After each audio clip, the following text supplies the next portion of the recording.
बहुत अच्छे। तो आगे 56 में बाबा कहते हैं कि प्राणायाम करते वक्त सांस अंदर लेना, उसको कहते हैं पूरक। सांस ले रहे हैं, पूरक। कुंभक का मतलब है सांस को रोकना। जब आप सांस लेते हो, दिस इज कॉल्ड पूरक, और जब सांस रोकते हो, दिस इज कॉल्ड रेचक। नहीं, माफ कीजिएगा, कुंभक का मतलब है सांस को रोकना। जब सांस रुक जाता है वो कहलाता है कुंभक। फिर जब सांस बाहर निकालते हो तो ये कहलाता है रेचक। तो 3 प्रक्रियाएं हैं। पहली प्रक्रिया पूरक, कुंभक और रेचक। सांस 3 प्रकार के जो ये नैसर्गिक होते हैं, यहाँ बाहर से कुछ लेना देना नहीं है। इस तरह सतत अभ्यास चलता हो तब प्राण एक ही नाड़ी में जाता है। यानी सांस ली और रुकी और फिर निकाली, यानी जितने समय में ली उतने समय रुकी, उतने ही समय में निकाली। तो ये एक तरीके से समत्वम योग उच्यते, समभाव आना शुरू हो जाता है। तो कहते हैं सतत अभ्यास चलता हो तब प्राण एक ही नाड़ी में जाता है, तब हमें अंदरूनी आनंद की अनुभूति होती है। इस ब्रह्मानंद का विवरण कौन कर सकता है? बाहरी दुनिया तब भूल जाती है, यानी बाहरी दुनिया का हमारा ख्याल मिट जाता है। हम पराविश्व यानी ब्रह्मांड, देखो एक विश्व है जो अपरा है, नाशवान, और पराविश्व कौन सा है? अविनाशी। अपरा प्रकृति कौन सी है? जो मृत हो रही है। और पराविश्व कौन सा है? जो कभी बदलता नहीं, मृत्यु होती नहीं। स्पष्टीकरण में कह रहे हैं कि प्राणायाम 3 स्तर से होता है। पहला स्तर है जब हम सांस लेते हैं, उसको कहते हैं पूरक। सांस लेने को क्या कहेंगे? पूरक। सांस रोक ली जाए तब उसको कहेंगे कुंभक। क्या कहेंगे? कुंभक। और जब सांस बाहर निकाली जाए उस प्रक्रिया को कहेंगे रेचक। ठीक है। फिर कहते हैं इन तीनों सांसों की प्रक्रिया अर्थात प्राकृतिक अर्थात अंदरूनी तरीके से होती है। अभी हम जो बाहर से सांस ली, रोकी और निकाली, ये प्राकृतिक तरीके से नहीं है, हम कर रहे हैं, ध्यान हमारा इस पे ले जा रहे हैं। लेकिन जो स्वतः हो रही है उस पर जब ध्यान चला जाए, धीरे धीरे अभ्यास हो जाए, तो फिर ये भीतर के तरीके से होना शुरू हो जाती है। तो बाहरी वायु की मदद के सिवा प्राण खुद ऊर्ध्व गति करता है, जिसे ब्रह्मानंद कहते हैं। जब हम सांस लेकर के अभ्यास करते करते करते करते करते सांसों पे से ध्यान हट जाए और अब भीतर प्राण सांस ले रहे हैं, मतलब प्राण जागृत है, प्राणों से कनेक्ट हो जाए। सांसों के बाद जो स्थिति बनती है, अपने आप से जो प्राण आ रहे हैं, रुक रहे हैं, मतलब सांस आ रही है, रुक रही है और जा रही है, इस प्रक्रिया में जो प्राण जागृत होते हैं ना, प्राण जागृत होते हैं, वो जो जागृत होते हैं उसको कहते हैं प्राणों पर नियंत्रण। भीतर आपके प्राण जो है जागृत हो गए और अब आप उस अवस्था में बैठे हो, तो कहलाता है वास्तविक प्राणों की जागृति। ठीक है ना। अब भीतर के तरीके से अपने आप जो है प्राण आ और जा रहे हैं, यानी भीतर से आप जो है अपनी आत्मा से कनेक्ट हो पा रहे हैं। तो इन तीनों सांसों की प्रक्रिया प्राकृतिक अर्थात अंदरूनी तरीके से होती रहती है। हमारा ध्यान नहीं होता तो भी होती रहती है। बाहरी वायु की मदद के सिवा प्राण खुद उद्गति करता है, इसे ब्रह्मानंद कहते हैं। जब सांस लेते निकालते, लेते निकालते, लेते निकालते, सांस की प्रक्रिया से ध्यान हट गया, सांस आ रही है या नहीं आ रही है बाहरी, उससे कोई मतलब नहीं है। लेकिन भीतर अगर आप फिर भी जीवित हो, तो वो प्राण जो भीतर जागृत होता है, उससे एक आनंद की अनुभूति होती है और वो आनंद कहलाता है ब्रह्मानंद। ठीक है ना।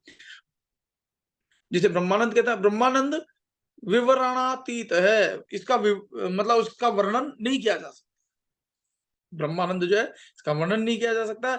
बाहरी विश्व भुला दिया जाता है, मतलब बाहर की जितनी प्रक्रिया है ना, बाहर के लोग, बाहर के संबंध, बाहर की याद, बाहर का मकान, दुकान, शरीर आदि सब भूलने में आ जाता है और भीतर से आप जुड़ जाते हो, क्योंकि हम ब्रह्ममय हो जाते हैं। ब्रह्म यानी आत्मा, तो आत्मा के साथ, परमात्मा के साथ हम उसी का रूप बन जाते हैं। यानी जीव शिव बन गया तो शिवमय हो जाते हैं हम।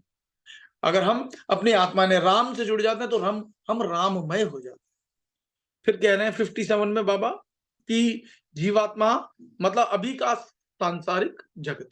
ये जीवात्मा क्या है? अभी जो बाहर दिखा रहा है संसार, वो जीवात्मा है। लेकिन संसार से परे हटे तो अब जो हम संसार से परे हटे, आगे कह रहे हैं, सुन, इसी को पढ़ के कहते हैं, अभी सांसारिक जगत के बाद का विश्व मतलब जीवात्मा का परमात्मा के साथ मिलन। यानी अभी जो बाहर हमें संसार दिखाई दे रहा है वो जीवात्मा है, और जो अब बाहर का दिखाई दे रहा था उससे परे हो गए। तो दुनिया से परे हो जाने पर जो आत्मा रहता है वो कहलाता है परमात्मा। यानी संसार के ध्यान से आप, संसार से संबंध कटते ही जो आत्मा है वही परमात्मा है। संसार से जुड़ा हुआ जो आत्मा है वो जीवात्मा है, और अपने निज स्वरूप से जुड़ा हुआ जो आत्मा है वो परमात्मा है। बात समझ में आ रही है ना सभी के? समझ में आ रही है या नहीं आ रही है? आ रही है समझ में?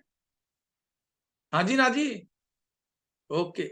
तो ये जो आपका भीतर का आत्मा अगर संसार से जुड़ गया, ये जीवात्मा है। यही जीवात्मा भीतर वाले अपने आत्मा से जुड़ गया तो ये कहलाता है परमात्मा।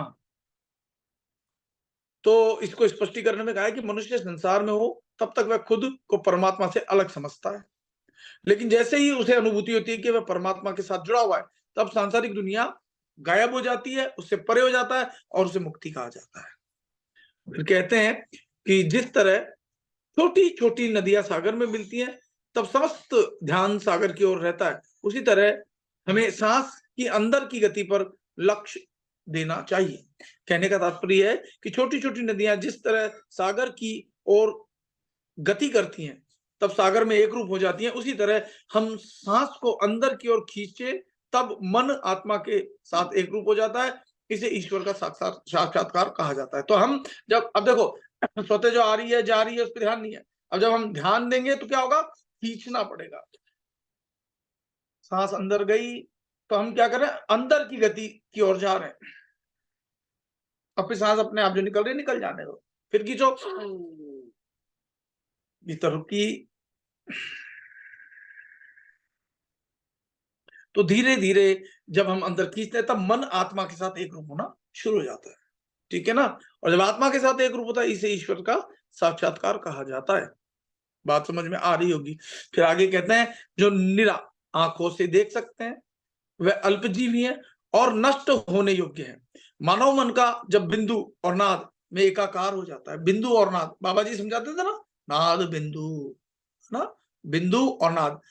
ठीक है? बिंदु यानी प्रकाश से मतलब है यहाँ, है ना, और नाद से मतलब जो उससे भीतर से एक वाइब्रेशन हो रही है। तो मानव मन जब बिंदु और नाद में एकाकार हो जाता है तब निर्विकल्प समाधि सिद्ध होती है। हमारा ध्यान सिर्फ आनंद के प्रति रहता है। दो आंखों की भ्रामरी भ्रिकुटी पर ध्यान केंद्रित करके, देखो आ गया है। अब देखो यहाँ ध्यान देने वाली बात है, बहुत ध्यान से सुनो। गीता का बिल्कुल एग्जैक्टली आ गया है यहाँ पे, मतलब है ना, क्या आया है। आपके पास पुस्तक भी होगी, मैं भूल जाता हूँ, आप याद दिला दिया करो तो मैं आपके डाल भी दूंगा। ये जिनके पास है वो पढ़ के भी देख सकते हैं। 59 नंबर बिंदु है, उसमें साफ कहा है कि मानव मन जब बिंदु और नाद में एकाकार हो जाता है तब निर्विकल्प समाधि सिद्ध होती है।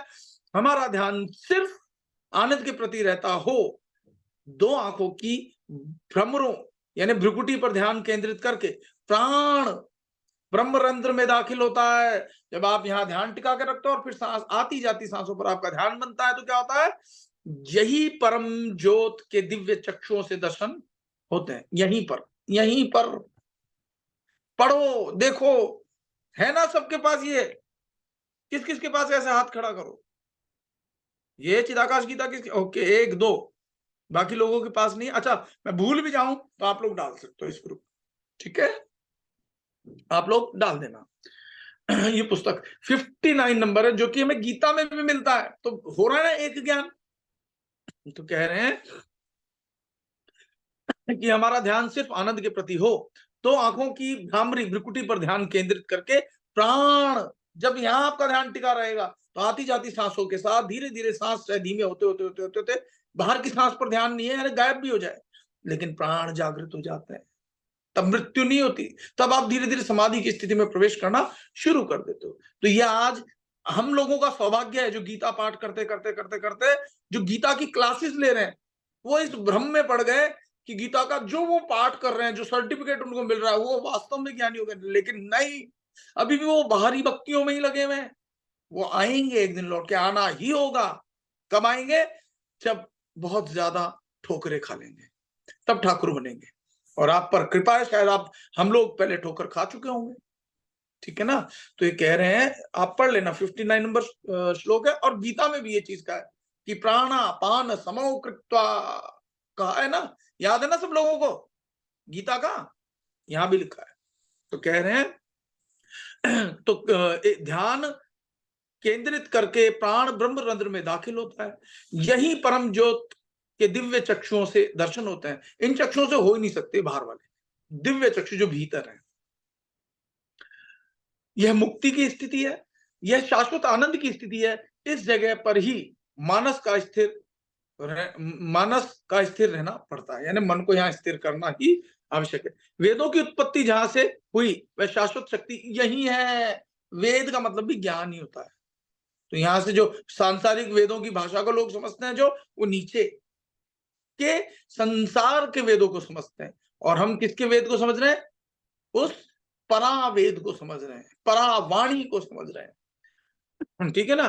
तो कह रहे हैं यही सर्वमाम परमात्मा के दर्शन होते हैं, और वही जीवात्मा का सच्चा स्थान है।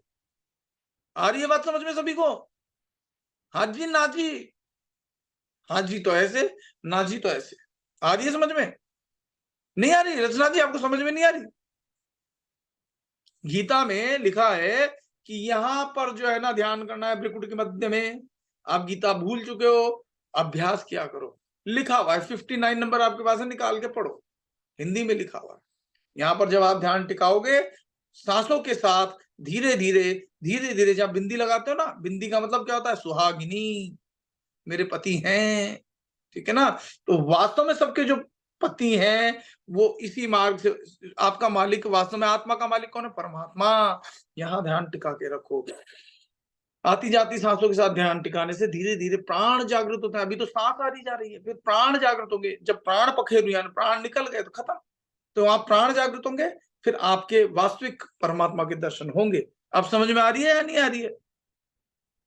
चलिए, तो इसको स्पष्टीकरण में कहते हैं, दिखाई देता विश्व अल्पजीवी है। जो बाहर दिखाई दे रहा है ना, चर्म चक्षुओं से, चमड़े की आंखों से, वो अल्प है, यानी क्षणिक है, आज है कल नहीं रहने वाला।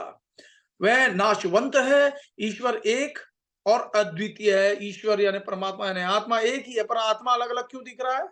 क्योंकि हम दुनिया में प्रवेश कर गए हैं, नाशवान के साथ हमने संबंध जोड़ रखा है। व्यक्ति योगाभ्यास में जैसे जैसे आगे बढ़ता है, वैसे वैसे उसे जिसको नाद कहा जाता है वह सुनाई देता है। आ गई ना हमारी सारी बातें सच्ची कबीर साहब की? आ गई ना संत की, संत साहेब परमात्मा की बात समझ में आ रही है ना? यही लिखा है, पढ़ो, 59 ही है, सुनो। कह रहे हैं कि वह जैसे जैसे आगे, मैंने भी यही कहा कि आवाज के पीछे चलना शुरू करो। यहाँ लिखा है, जब बाबा जी सिद्ध बन सकते हैं, इतनी संपदा, इतना बड़ा एम्पायर खड़ा कर सकते हैं, आपके भी हो जाएगा। लेकिन आप उनके पीछे तो चलो जो वो कह रहे हैं। अब बाबा से बड़े हमारे दादा गुरु, हमारे बड़े बाबा, है ना। तो वो जब कह रहे हैं, बाबा ने भी उनको फॉलो किया, आप भी फॉलो करो, आप भी जुड़ जाओगे। तो कह रहे हैं कि व्यक्ति योगाभ्यास में जैसे जैसे आगे बढ़ता है, वैसे वैसे उसको, उसे जिस को नाद कहा जाता है वह सुनाई देता है। तो किसी किसी को कभी कभी सुनाई देता होगा। एक दिन तो कमला बहन को भी सुनाई दिया, तो मुझे खुशी हुई। वो देगा, अभ्यास की जरूरत है। छोड़ दोगे, अभ्यास टूटा, फिर संसार में चले जाओगे। दुनिया में जाते ही आप वापस से बंधन में आ जाते हो। दुनिया से जैसे जैसे आप परे होते हो, आपके भीतर की दिव्य शक्तियां जागृत हो जाती हैं, और मेरे हिसाब से सभी और लोगों को भी सुनाई तो देता ही होगा। फिर कह रहे हैं नाद, अब देखो नाद कहा जाता है वह सुनाई देता है। नाद कुल 10 तरह के होते हैं, ठीक है ना, जिसे 10 नाद कहते हैं। उसी तरह अंतर ज्योति को बिंदु कहा जाता है। देखो नाद वो आवाज को कह रहे हैं, है ना, और अंदर एक बिंदु होता है। बिंदु मैंने बताया ना, यहाँ ये भ्रूमध्य में, यहाँ इस बिंदु पर ध्यान करो आप। यहां से रास्ता भीतर जा रहा है, यहां से रास्ता भीतर जा रहा है। समझो, जानो, बूझो। ये मैं नहीं कह रहा हूं, ये हमारे सिद्ध परंपरा, हमारे अवधूत कह रहे हैं, सिद्धों से भी ऊपर हमारे संत कह रहे हैं, जो ऋषि मुनि तपस्वी से भी, योगियों से भी जो ऊपर है। लिखा है, खुद पढ़ो। चलो कबीर साहब का बीजक तो नहीं था, ये तो है, पढ़ो। कह रहे हैं नाद कुल 10 तरह के होते हैं, जिसे 10 नाद कहते हैं। उसी तरह अंतर्ज्योत को बिंदु कहा जाता है। तो अंतर्ज्योति निरंतर वाणी। आ गया ना, देखो गुरु ग्रंथ साहब में जो लिखा था स्पष्ट हो रहा है ना। तो अंतर ज्योति और निरंतर वाणी, एक नाद अंदर गूंजता रहता है, जिसको यहाँ दसनाद कहा गया है। वो दसनाद भी जब एक में ही परिवर्तित, जिसे दिव्य दृष्टि से देखा जाता है, जब यह आविर्भाव शरीर में होता है, तब मन को बिंदु और नाद, मन को बिंदु पर, है ना, ये बिंदु यहाँ, तो ज्योति अपने आप प्रकट होगी भीतर।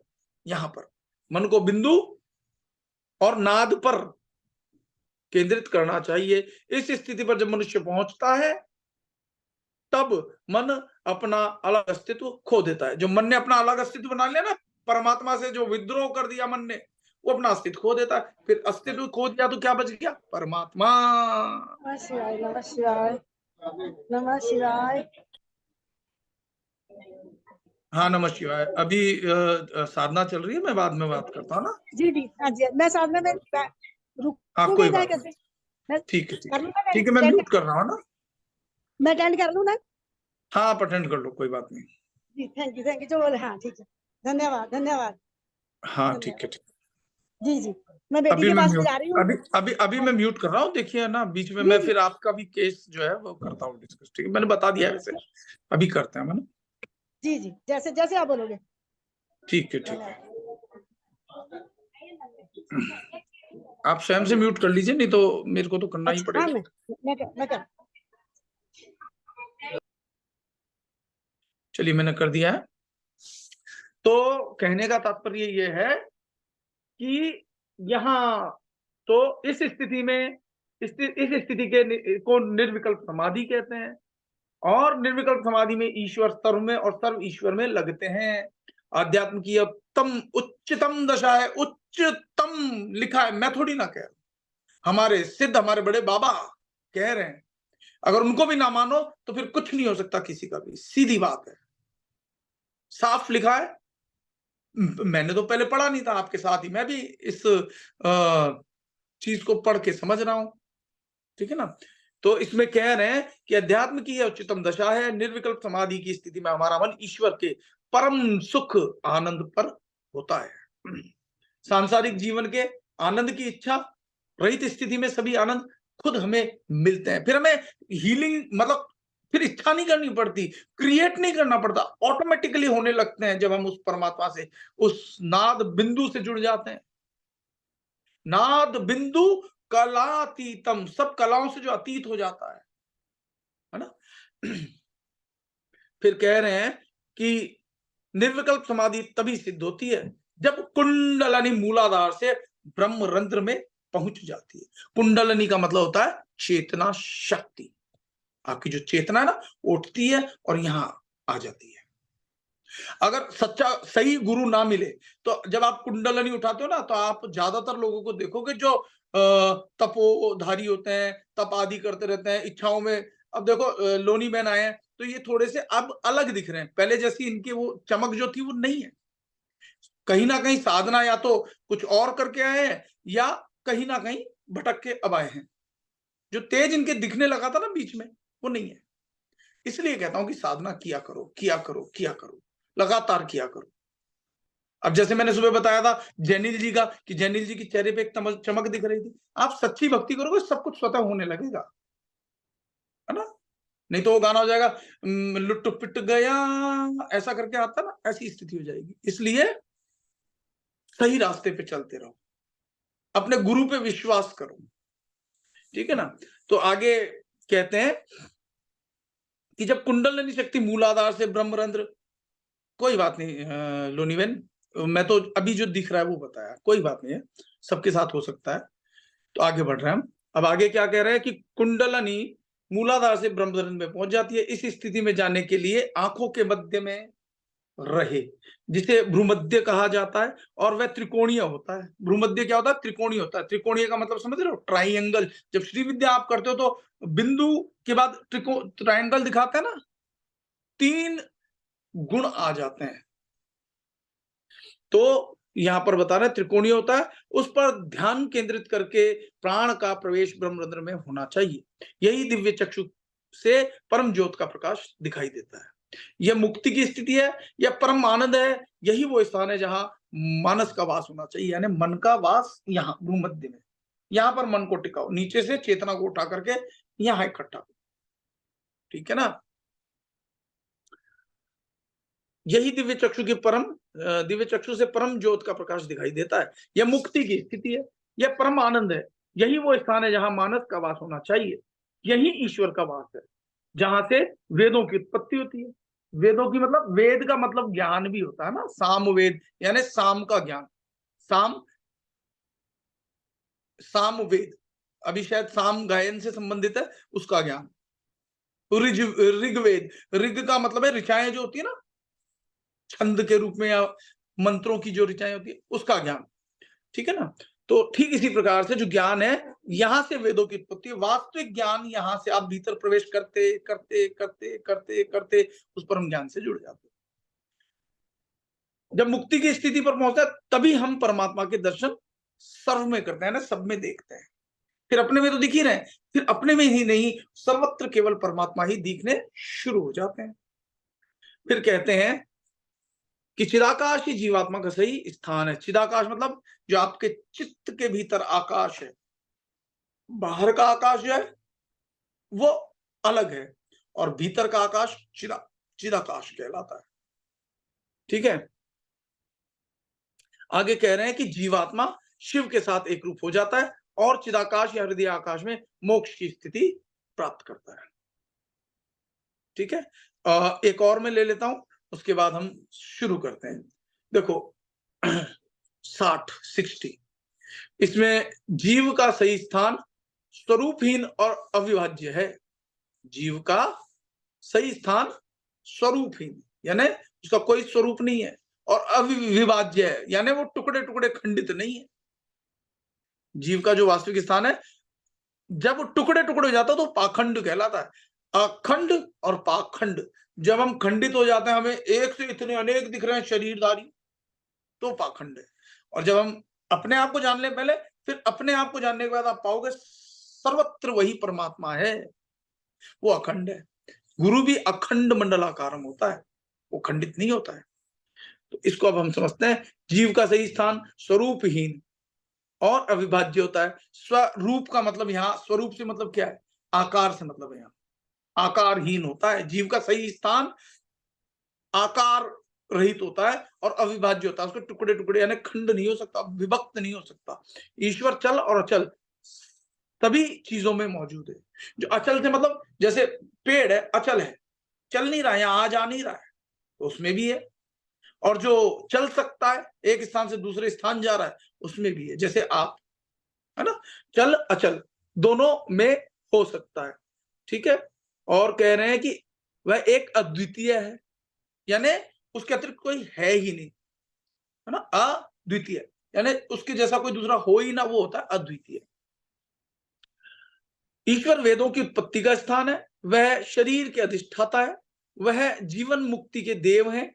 मनुष्य को मनुष्य बनने के लिए ईश्वर का चिंतन करना चाहिए। मनुष्य को मनुष्य बनने के लिए ईश्वर का चिंतन करना चाहिए। और ईश्वर कहाँ है, आपके भीतर से, भ्रूमध्य के भीतर ध्यान करना है। सांसों पर ध्यान करते करते भीतर के प्राण जागृत हो जाएं, बस आप कनेक्ट हो जाओगे अपने रियल सेल्फ से, अपने रियल परमात्मा से, ठीक है ना। तो ये चीज है। तो फिर आगे चलते हैं। अब इसमें स्पष्टीकरण में जो कह रहे हैं वो भी सुनो। जीव का सही स्थान, जीव का मूल स्थान जो है स्वरूप विहीन है, वहां स्वरूपहीन लिखा है, या स्वरूप विहीन है और अविभाज्य है। ईश्वर स्थूल और जंगम सभी चीजों में शामिल है, वह एक और अद्वितीय है। वेदों का उद्गम स्थान ईश्वर है, वह शरीर का अधिष्ठाता है, यानी शरीर को धारण करने वाला कौन है, वो ईश्वर ही है। इसमें बैठकर छुप करके बैठा, इसलिए आप नहीं जान पा रहे हो यहां। और इसको भी आप पार कर जाओगे तो आत्म से परमात्मा की स्थिति आ जाती है। वह जीवन मुक्ति के देव हैं, यानी ये जीवन जो है ना, सुख दुख लाभ हानि, इससे मुक्ति देने वाले जीवन मुक्ति के देव हैं। वह ज्ञानदायी हैं, ज्ञान देने वाले हैं और सर्वशक्तिमान है। मनुष्य को मनुष्य बनने के लिए ईश्वर का चिंतन करना चाहिए, ठीक है ना। चलिए, तो अब हम आगे बढ़ते हैं। सभी लोग सीधे बैठ जाओ, कमर सीधी, गर्दन सीधी। सबसे पहले संत प्यारी ने फीस ट्रांसफर की है, तो थैंक यू, धन्यवाद, ठीक है ना। और अब हम साधना करते हैं ना, रेगुलर साधना करनी चाहिए। आपके पास जिनके पास फीस नहीं भी होती है, मैं किसी को नाम लेकर के बोलता भी नहीं हूँ कि फीस जमा करो, लेकिन आप जमा करते हो तो अच्छी बात है, नहीं करते हो तो साधना तो कर ही लो, ठीक है। जो साधना रेगुलर भी कर रहे होते हैं, मैं उनको हटाता भी नहीं हूँ, लेकिन जो रेगुलर कर रहे होते हैं, जो रेगुलर नहीं कर रहे होते हैं, अगर फीस दी हुई हो और लंबे समय तक नहीं कर रहे, तो मैं उनको भी हटा देता हूँ। तो मेरे किसी से द्वेष तो हो ही नहीं सकता, आप समझो इस बात। जो साधक नहीं, वो किस काम के हैं, वो नेगेटिविटी फैलाएंगे। बंद घड़ी घर में रखोगे तो घर में नेगेटिविटी ही तो बनेगी। जो बंद हो गया, जो आदमी मर गया, उसके शरीर को रखना पसंद करोगे कोई? हाँ जी, ना जी। ऐसे इशारा करो, खोल नहीं पाओगे। कोई बात नहीं, मैं जो नहीं भी करते हैं, साधना रेगुलर होनी चाहिए, मैं तो ये कह रहा हूँ ना। तो कहने का मतलब यह है, शरीर अगर मृत्यु हो जाए शरीर की, तो क्या शरीर को रखना पसंद करोगे? नहीं करोगे ना। इसलिए जो मृत हो गया, जो बंद हो गया, उसको नहीं रखना चाहिए। तो हम पाथ ऑफ सेल्फ रियलाइजेशन जो है, वो एक्टिव ग्रुप है, चैतन्य ग्रुप है, कम लोग हों, लेकिन यहाँ पॉजिटिव एनर्जी रहेगी। जो रेगुलर साधना करेगा तो पॉजिटिव एनर्जी बनी रहेगी, और जो मृत हो गया, हिस्ट्री बन गया, उसको यहाँ रखने से लाभ भी क्या है? इसलिए जो लंबे समय तक नहीं होता है, उनको रिमूव किया जाता है। अब जैसे मैं एक दो लोग हैं, उनको देख रहा हूँ, अगर वो नहीं लंबे समय तक, अगर वो और 10-5 दिन में नहीं ज्वाइन करते हैं, तो रिमूव करूंगा, है ना। जो यहाँ बने हुए हैं, उनको साधना करनी है, उनकी आत्मा जागृत हो रही है, उनको और आगे बढ़ाना है, बढ़ना भी है, बढ़ाना भी है। तो अब हम सभी लोग सीधे बैठ जाएं। अब मैं रिकॉर्डिंग जो है, इसको स्टॉप करता हूँ, क्योंकि साधना तो एक आध मैंने दे ही रखी है यूट्यूब पे, ठीक है ना। और हाँ, कोई नहीं, साधना तो मैंने रिकॉर्ड कर ही रखी है, तो साधना हम यहाँ रिकॉर्ड नहीं करेंगे, क्योंकि स्पेस की भी प्रॉब्लम होती है ना मोबाइल में, इसलिए। चलिए, तो मैं स्टॉप करता हूँ।